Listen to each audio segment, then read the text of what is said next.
ಆತ್ಮೀಯ H16 news ಅರ್ಥಾತ್ ನಮಗೆ ಸ್ವಾಗತ. ನಾನು ನಿಮ್ಮವ MI ಅಥವಾ ಮಲ್ಲಪ್ಪ ಜೋತಾವರ. ಆತ್ಮೀಯರೇ, ಈಗಾಗಲೇ ನಿಮಗೆ ಗೊತ್ತದ ದಾವಣಗೆರೆ ಯಾವ ರೀತಿ ಅಂತೇಳಿ ಮತದಾರರು ಖುಷಿಯಿಂದನೋ ಯಾವುದೇ ಇಂದನೋ ಒಟ್ಟಿನಲ್ಲಿ ಮತ ಈ ಸಲ ಕಾಂಗ್ರೆಸ್ನ ವಿರೋಧವಾಗಿ ಹಾಕ್ತಾ ಇದ್ದಾರೋ, ಅಲ್ಲಿ ಮುಸ್ಲಿಂ ಬಾಂಧವರು ಏನ ಹೋಗಲಪ್ಪ ನಮಗೇನು ಮತ್ತು ಅಂದ್ಬಿಟ್ಟು ಬೇರೆದವ್ರು ದಿಕ್ಕು ನಮ್ಗೆ ಯಾರಿಲ್ಲ ಅಂತ ಹಾಕ್ತಾಯಿದ್ದಾರೋ ಗೊತ್ತಿಲ್ಲ.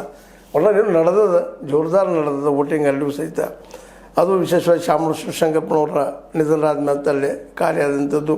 ಅಲ್ಲೇ 2,31,072 ಜನ ಮತದಾರರಿದ್ದಾರೆ. ಅದರಲ್ಲಿ ಗಂಡು ಹೆಣ್ಮಕ್ಳು ಎಲ್ಲ ಬಂದರು. ಅದರಲ್ಲೇ 70-75 ಸಾವಿರ ಜನ ಮುಸ್ಲಿಮ್ಸ್ ಇದ್ದಾರೆ. ಹೀಗಾಗಿ ಇಲ್ಲಿ ಇವರು ಯಾರ ಕಡೆ ಒಲಿತಾರ ಅದು ಅವ್ರು ಗೆಲ್ಲುವಂಥ ಸಾಧ್ಯತೆಗಳು ಹೆಚ್ಚಾಗಿದ್ದಾವೆ ಈ ದಿಶೆಯಲ್ಲಿ. ಅದಕ್ಕೆ ಅಲ್ಲಿ ಮಾರ್ಕೆಟ್ ಭಾಳ ಅದ ಮುಸ್ಲಿಮರಿಗೆ ಒಂದು ರೀತಿಯಿಂದ. ಅದಕ್ಕಾಗಿ ಮುಸ್ಲಿಮರು ಪಾಪ ಸಾಕಷ್ಟು ಪ್ರಯತ್ನ ಮಾಡಿದರು. ಯಾಕೋ ಏನೋ ನಮ್ಮ ಕಾಂಗ್ರೆಸ್ ಈ ಮುಸ್ಲಿಮರಿಗೆ ಒಲಿಲಿಲ್ಲೋ ಅಥವಾ ಅನಿವಾರ್ಯ ಪ್ರಸಂಗ ಬಂತೋ ಅಥವಾ ಶಾಮನೂರು ಶಿವಶಂಕರಪ್ಪನವರ ಮೊಮ್ಮಗ ಅಥವಾ ಮಗರ ಒತ್ತಡ ಬಂತೋ ಅಂತೂ ಇಂತೂ ಕೊನೆಗೆ ಈ ಶಾಮನೂರು ಕುಟುಂಬಕ್ಕೆ ಹೊಲದ ದಕ್ಷಿಣ ದಾವಣಗೆರೆಯಲ್ಲೇ ಇವತ್ತು ಈ ನಮ್ಮ ಕಾಂಗ್ರೆಸ್ ಒಂದು ರೀತಿ ಸವಾಲು ಎದುರಿಸ್ಲಿಕ್ಕತ್ತದ. ಯಾಕಂತಂದ್ರೆ ಇವರು ಯಾರ ಕಡೆ ಹೋಗ್ತಾರ ಅವ್ರು ನಿಶ್ಚಿತವಾಗಿ ಗೌರ್ಮೆಂಟ್ ರಚನೆ ಮಾಡ್ತಾರೆ. ಗೌರ್ಮೆಂಟ್ ಅಲ್ಲ, ಶಾಸಕ ಆಯ್ಕೆ ಆಗ್ತಾರೆ ಅನ್ನುವಂಥ ಮಾತು.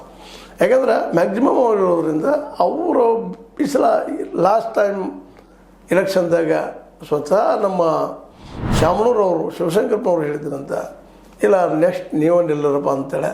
ಅದಕ್ಕೆ ಅವ್ರು ಬಯಸ್ತಾ ಇದ್ದರು, ಅದನ್ನು ಆಸೆ ಪಟ್ಟಿದ್ರು, ಆದರೆ ಆಗಲಿಲ್ಲ.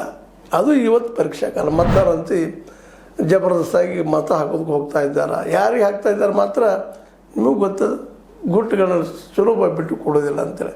ಹೀಗಾಗಿ ಸಮರ್ಥ ಗೆಲ್ತಾರೋ ಅಥವಾ BJP ಅಭ್ಯರ್ಥಿ ಅವರು ಮೂಲತಃ JDS ಅವರು.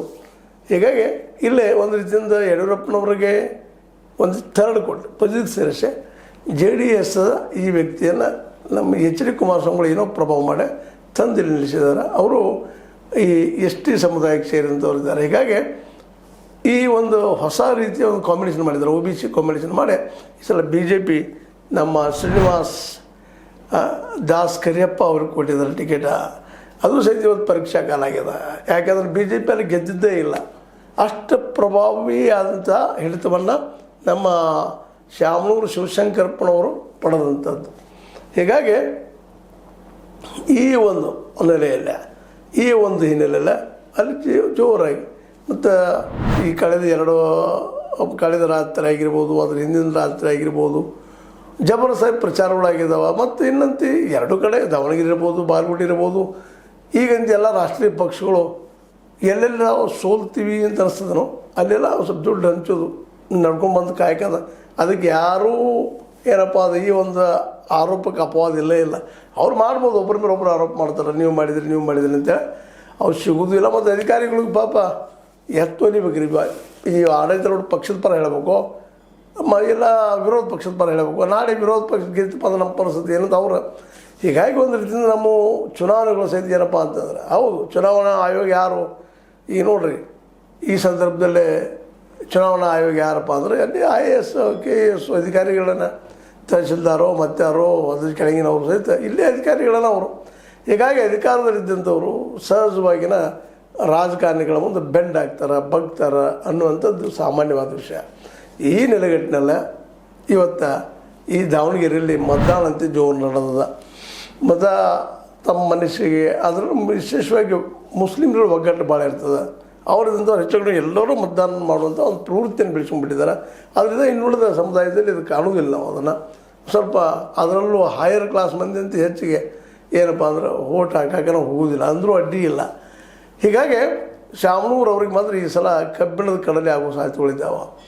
ಈ ಒಂದು ಕಬ್ಬಿಣದ ಕಡಲೆಯನ್ನು ಒಡೆದವ್ರೊಳಗೆ ಹೋಗ್ತಾರ ಅನ್ನೋದು ಕಷ್ಟ. ಅದು ಆದರೂ ಇಲ್ಲಿಂದ ಹೇಳಿದ್ನಿಲ್ಲ ನಿಮಗೆ, ಇಲ್ಲಿ ಎಲ್ಲ ಸಮುದಾಯದಲ್ಲೂ ಬಡತನ ಇರೋದ್ರಿಂದಾಗಿ ಕಡೆಗೆ ಒಂದು 500,000 ಬಂದರೆ ಇವತ್ತು ನಮ್ಮದು ಊಟ ಹೊರಗೆ ಹೋಗ್ತದಪ್ಪ ಅನ್ನುವಂಥ ಅನೇಕ ಮತದಾರರಿದ್ದಾರೆ. ಇವತ್ತು ಹೊಟ್ಟೆ ತುಂಬಿಪ್ಪ ನಮ್ಮದು ಅನ್ನುವಂಥ ಪರಿಸ್ಥಿತಿಗಳಿದ್ದಾರೆ. ಅಂಥವ್ರ ಮೇಲೆ ಈ 500 ತಾತ್ಕಾಲಿಕವಾಗಿ ಪ್ರಭಾವಿ ಆಗೋದ್ರಿಂದಾಗಿ 500,000 ಪ್ರಭಾವಿ ಆಗೋದ್ರಿಂದಾಗಿ ಅದರ ಪ್ರತಿಫಲ ಇಲ್ಲಿ ನಾವು ಮತದಾನದಲ್ಲಿ ನೋಡಬೇಕಾಗ್ತದೆ. ಅದರಿಂದಾಗಿ ಯಾರು ಹೆಚ್ಚಿದ ಹಚ್ತಾರ ಅವ್ರು ಗೆಲ್ತಾರೆ ಅನ್ನುವಂಥದ್ದು. ವಿಶೇಷ ನಿಮ್ಮ ಮೇಲಿನಲ್ಲಿ ಹೇಳ್ತಾ ಇರ್ತೀನಿ. ಈಗ ಇಡೀ ಜನಸಂಖ್ಯೆಯಲ್ಲಿ 90% ಜನ ನಮ್ಮಲ್ಲಿ ಕೂಲಿಕಾರರು, ಕಾರ್ಮಿಕರು, ದುಡಿಯುವ ವರ್ಗ, ಅಂದಂದ ದುಡ್ಡು ತಿನ್ನುವಂಥ ಜನ ಹೀಗೆ ಇರೋದ್ರಿಂದಾಗಿ ಸಹಜವಾಗಿ ಆ ಜನಕ್ಕೆ ಒಂದು 500,000 ಅಂದರೆ ಒಂದು ದಿನದ ಪಗಾರ ಸಿಕ್ತು ಪರಮಾಡುವಂಥ ಪರಿಸ್ಥಿತಿ. ಜೊತೆಗೆ ಈ ಸಲ ಅಂತ ನಿಮ್ಗೆ ಗೊತ್ತದೆ ಕಾಂಗ್ರೆಸ್ ಗ್ಯಾರಂಟಿಯನ್ನು ಕೊಟ್ಟಿದ್ದರಿಂದಾಗಿ ಅದು ಅಲ್ಲಿ ಹೆಲ್ಪ್ ಆಗ್ಬೋದು ಅಂತೇಳಿ. ಒಟ್ಟಾರೆಯಾಗಿ ದಾವಣಗೆರೆಯಲ್ಲಿ ಒಂದು ಕೈ ಏನೋ ಕಾಂಗ್ರೆಸ್ ಹೆಚ್ಚು ಅನಿಸಿದ್ರು ಸಹಿತ ಮುಸ್ಲಿಮರು ವಿರೋಧಗೊಂಡಿದ್ದು ಇವತ್ತು ಕಾಂಗ್ರೆಸ್ಸಿಗೆ ಸುಲಭವಾಗಿ ಗೆಲ್ಲಬಹುದಾದಂತಹ ಕ್ಷೇತ್ರವನ್ನು ಕಳ್ಕೊಳ್ತಾ ಇದ್ದಾರಾ ಅಂತ ಜನ ಮಾತಾಡ್ತಾ ಇದ್ದಾರೆ. ಇನ್ನು ಇದು ಮತ ಎಷ್ಟು ಪರಿವರ್ತನೆ ಆಗ್ತದೆ, ಯಾವ ರೀತಿ ಪರಿವರ್ತನೆ ಆಗ್ತದೆ ಅನ್ನೋಂಥದ್ದು ಅದು ಗೊತ್ತಾಗೋದು ರಿಸಲ್ಟ್ ದಿವಸನ. ಇವತ್ತು ಸಾಯಂಕಾಲ ಏನೋ ಮಾಡ್ತಾರೆ ಎಕ್ಸಿಟ್ ಪೋಲ್ ಅಂತೇಳಿ. ಎಕ್ಸಿಟ್ ಪೋಲ್ದಲ್ಲಿ ಎಷ್ಟು ಮಟ್ಟಿಗೆ ಖರೆ ಬರ್ತದೆ ಸುಳ್ಳು ಬರ್ತದೋ ಗೊತ್ತಿಲ್ಲ, ಆದರೂ ಮಾಡ್ತಾ ಇದ್ದಾರೆ. ಅದ್ರ ಒಂದಿಷ್ಟು ಏನೋ ವಾಸ್ತವದ ಮೇಲೆ ಮತದಾರನ ಕೇಳ್ತಾ ಇರ್ತಾರೆ. ಮತ ಹಾಕಿದವರು ಭೇಟಿಯಾಗಿ ಕೇಳಿ ಅವ್ರ ಹೆಸರನ್ನು ಗುಪ್ತಿಟ್ಕೊಂಡು ಯಾರಿಗೆ ಆಗಿರ್ಬೋದು, ಏನು ಎಂತ ಅಲ್ಲಿ ವಾತಾವರಣ ಇಲ್ಲ, ಯಾರಿಗೆ ಹಾಕ್ತಾ ಇದ್ದಾರೆ ತಮ್ಮದೇ ಅಂಥ ಮೂಲಗಳಿಂದ ನಮ್ಮ ಪತ್ರಿಕಾ ರಂಗದವರು ನೋಡ್ತಿರ್ತಾರೆ. ಮತ್ತು ಸ್ವತಃ BJP ಆಗಿರ್ಬೋದು, ಕಾಂಗ್ರೆಸ್ ಆಗಿರ್ಬೋದು, JDS ಆಗಿರ್ಬೋದು, ಅವರು ಸ್ವತಃ ಒಂದಲ್ಲೇ ಸರ್ವೇನೂ ಮಾಡ್ತಾ ಇರ್ತಾರೆ ಯಾರು ಗೆಲ್ಬೋದು ಅಂತೇಳಿ. ಅದನ್ನು ಇವತ್ತು ಸಾಯಂಕಾಲ ಗೊತ್ತಾಗುವಂಥದ್ದು. ಅದು ಗೊತ್ತಾದ ಮೇಲೆ ಒಂದೇನೋ ಅವ್ರ ಪಾರ್ಟಿಯವ್ರಿಗೆ ಅವ್ರಂತ ಅಂತಾರೆ ಇಲ್ಲ ನಮ್ಮ ಮೆಜಾರಿಟಿ ಐತ್ರಿ, ಸಹಜ ಈ ಸಮರ್ಥ ಇಲ್ಲ ಅಂತ ಹೇಳಲಿಕ್ಕೆ ಸಾಧ್ಯದಲ್ಲ. ಸಮರ್ಥತೆ ಇಲ್ಲ, ನಮ್ಮ ಸಾದಿಕ್ ಪೈಲ್ವಾನರು ಬಂದರು, ನಮ್ಮ ಖಾನ್ ಅವ್ರು ಬಂದು ಹೋಗಿಬಿಟ್ರು, ಇನ್ನೂ ಅನೇಕರು ನಮ್ಮ ಬೆಂಬಲಿಸ್ತಾ ಇದ್ದಾರೆ, ನಾವು ಗೆಲ್ತೀವಿ ಅಂತ ಅವರು ಹೇಳೋರಲ್ಲ.